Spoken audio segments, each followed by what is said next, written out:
There are all these revolutions. What would I like to see emerge in the Middle East? Well, I'll start with an answer that is personal.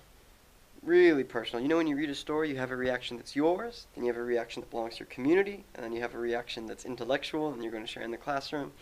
So the most personal reaction on my end is I am an Iranian American Jew, or Jewish Iranian American, or Persian American of Jewish descent. You can say it any which way.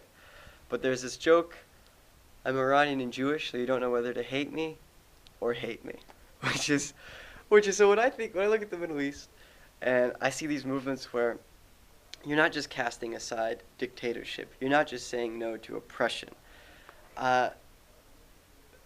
People are mobilizing. People are using new means and methods to not only express their thoughts, because that's just the beginning. Just throwing your points on the board is one thing, but then having other people throw their points up and letting them congeal and interact and fizzle and produce something new that we could call democracy, that we would call indigenous democracy in the Middle East.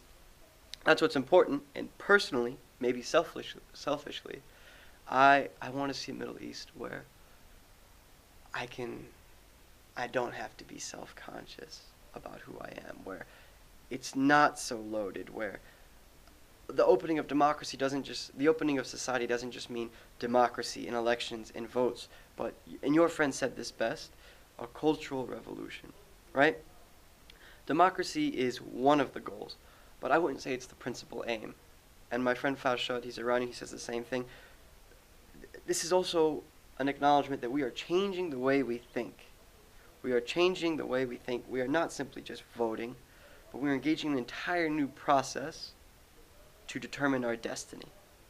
And I'm really excited that this process, this opening, is perhaps for minorities, will create space for them to participate in this new Middle East. Selfishly, that's what I want.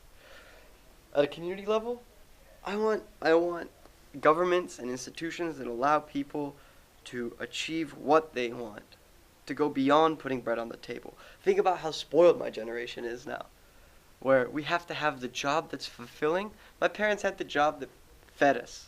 That was it. You found fulfillment at home and in family, not from 9 to 5 in the office. That's just what you did to survive.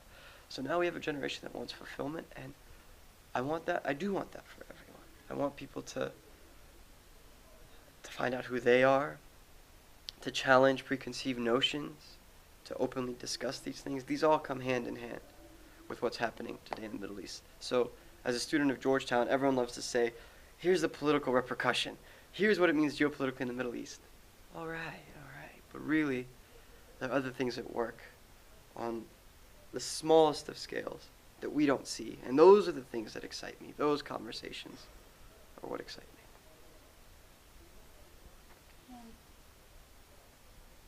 خلاص؟ Yeah. I'm not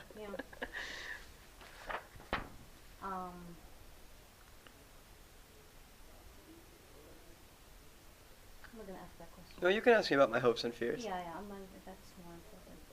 What are your hopes, obviously, but what are your concerns, your fears?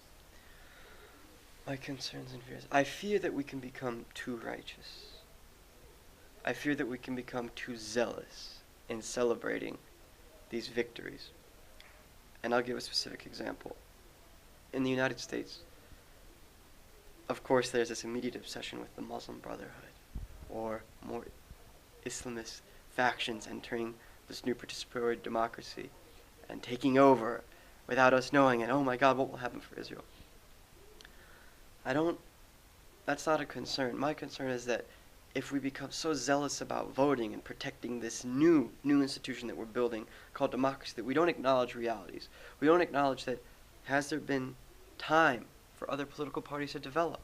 In Jordan, right now, really, in this atmosphere, has there been time for the range of political parties that actually represent the people to emerge?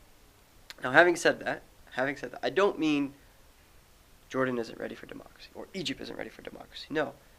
Let's move forward. There are growing pains. It's going to look ugly. We're going to make mistakes. But let's just acknowledge that democracy isn't, now we have it, it's perfect, it's the people's will, it's right. that people can be wrong. That's all I want people to remember, is that we can make mistakes. Still, it's a great victory, but let's not become cloudy-eyed with this victory. Let's try to focus on the things around.